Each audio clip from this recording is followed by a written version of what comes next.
Well,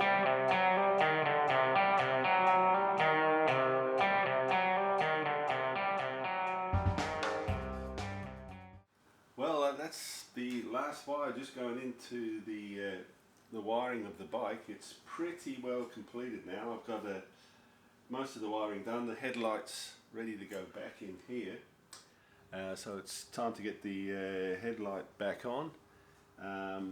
Yeah, everything's pretty well done. All I've got to do is make a little bracket for this speedo, which I'll do when I make the brackets for the front guard. And I'm still waiting on a sensor for the fan control coming from AliExpress by a slow boat from China, I think. So yeah, let's get this headlight on. Just screwing this headlight back into the housing. Like all headlights, getting pretty tight in there. It's in there, that's the main thing. Okay. That's pretty much it. Little screw here. Okay, let's have a look at what has been wired up on the bike. Just had a coffee, walk up to the bike, and the motor gadget arms itself.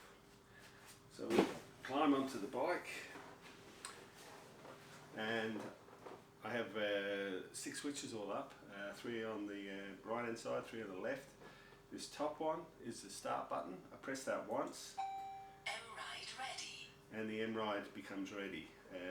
Speedo comes on, and I have the red oil pressure light there, motor's not running, and the neutral light. The outer switch is the blinkers, the right hand side. This button here is for cycling through the menu on the Moto Gadget Speedo. We've got 12.9 volts there. The water temperature is 50 degrees, 0 revs, highest RPM at the moment is 6.9, and back to the beginning. On the left hand side we've got the left hand blinkers, we've got the horn on top, we've got the light. One press and the light comes on, another press and the light goes on to high beam. Two presses, or hold the press, sorry, and the light switches off. Here I've got the fan override switch, so if I turn that on, the fan comes onto the motor to cool the motor if I need it. I am waiting for a water temperature sensor coming from AliExpress via slow boat from China. I've got the adapter, but I'm just waiting for the sensor. So yeah, brakes have been done. If I press the brakes, the brake lights come on. So she's all pretty well ready to go. So the next thing's to go through and get this motor running. I'm sort of getting ready to get this motor fired up. I've got the spark plugs out. I just want to crank this over to make sure I'm getting oil up here to the rockers or through the engine. I'm just going to crank this up.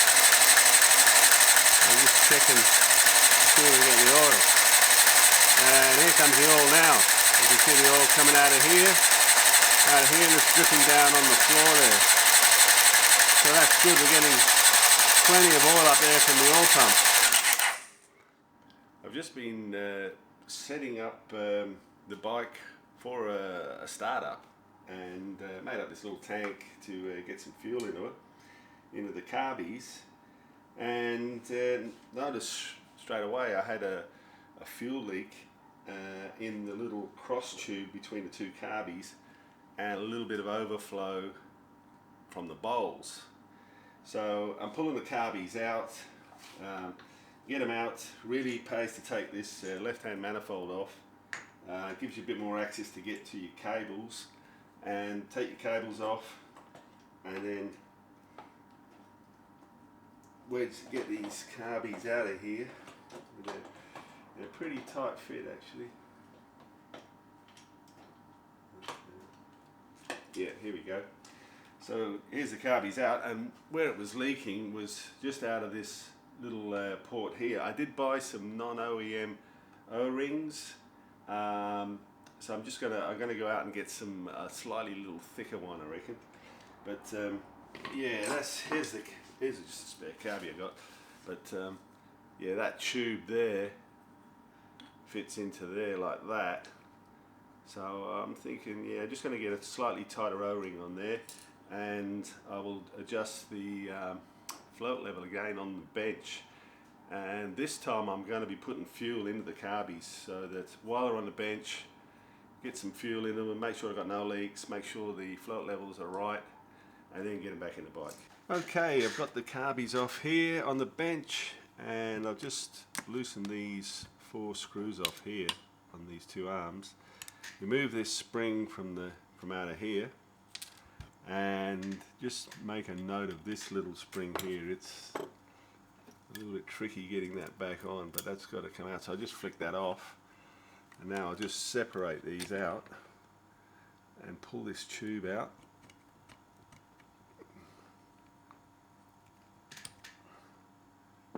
Tube out there. I had a bit of a leak on this one.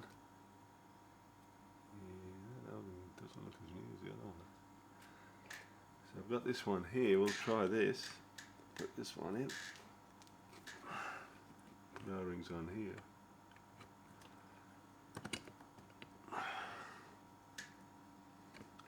And we get this back. Now here is another tricky part, is getting these washers and spring with either side of this little plate here. So the washers have to go either side of that. Okay, with great difficulty I've got this little link arm, which is got spring loaded. You've got to get those 2 washers separated to get that little shaft in between the slot there, and fitted that spring, and got this in the right position. You got to be careful of that, and put that little spring, hook that back onto there. Yep, so I've roughly, well, not roughly, just statically set the throttle butterflies here to just line up with the little holes here, and you adjust that on that screw here. So it's sort of static bench setup for the carby synchro. Now I'm doing the, because I had a little bit of overflow on the from the float bowls, I'm just checking that, and it calls for 15.5 mil, which I find a little bit awkward to measure actually. The float should just be sitting on the spring, and it should measure 15.5 to the top of the float.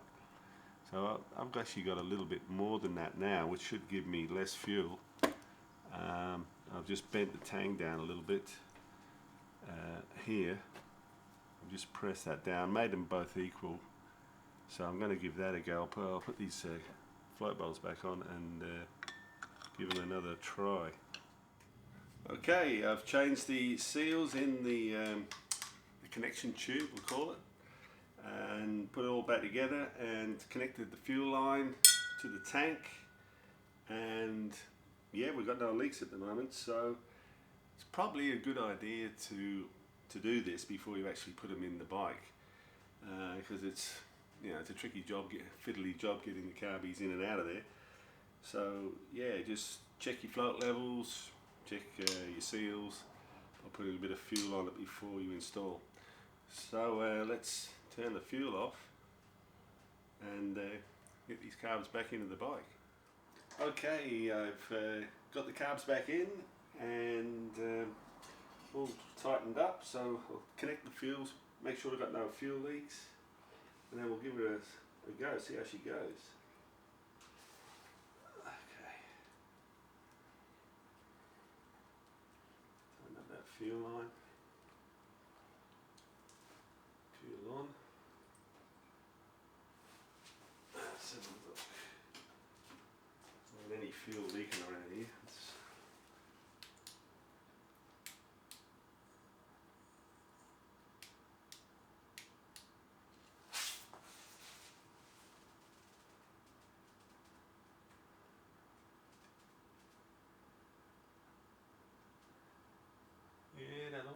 good now.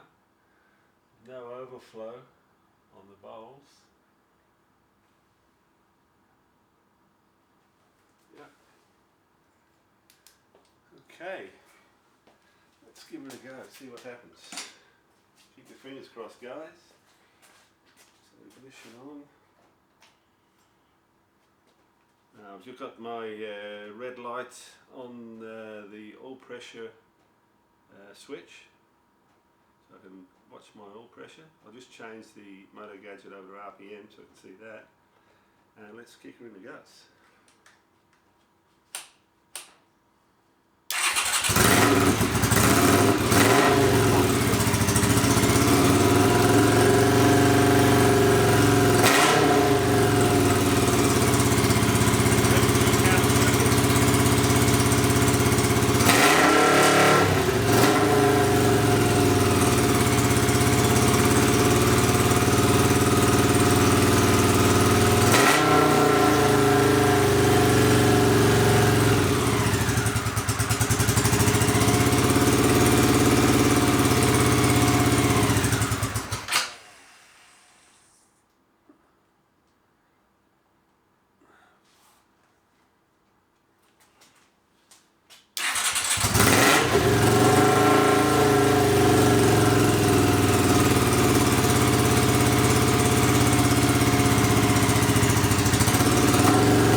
Wow, can't believe that. So yeah, I've got the fan running at the moment. Yeah, just manual override on the fan. There is a sensor that goes into the water outlet here, which I haven't got in yet.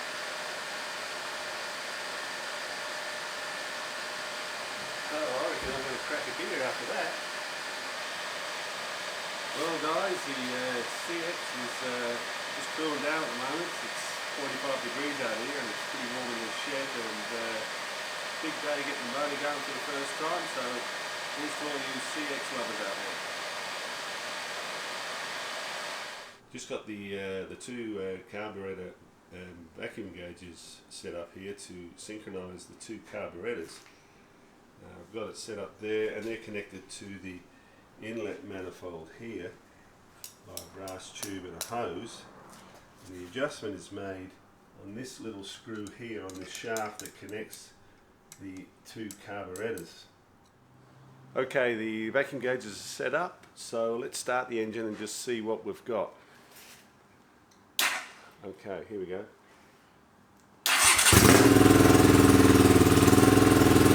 Now look at those gauges. No bullshit, I haven't touched adjusted anything since the garbage have gone in.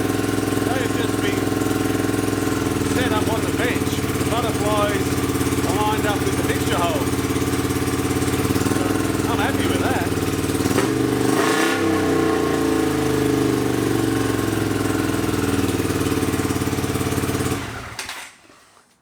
Okay, the next thing I'm going to do is check the mixture of each carburetor, and what I'm going to use is the Gunston colour tune. Basically all this is a glass spark plug that I'll put into the, take the original spark plug out, put this in, and I'll be able to see what the actual flame is like in the combustion chamber. So we'll take the spark plug out.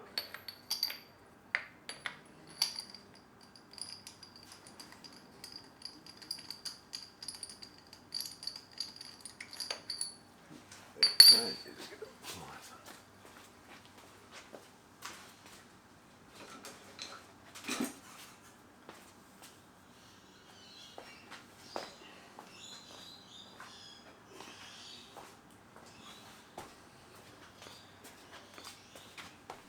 Pull that plug out.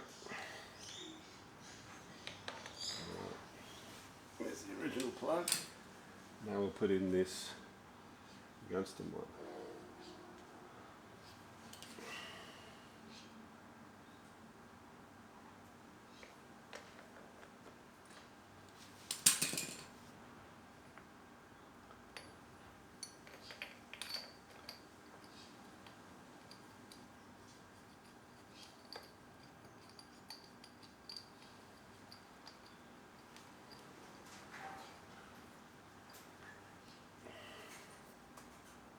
Okay, snip that up snugly. That's a glass spark plug in there. Now I'll put the extension in, the spark plug lead. Well, do I need that? Oh, yes I do, to see what's going on. Put the female end on. That's just an extension so you can see down at the spark plug. Okay. That's on like that. So I'll move in a bit closer and we'll start the engine. You can have a look. Okay, I'm now set up on the right hand side, so let's have a look at the colour.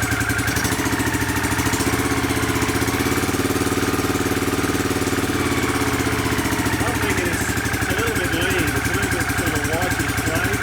I have tried to enrich it a bit, but it's still on the lean side. The air filters on the non-standard air filters, so I won't go for a big jet.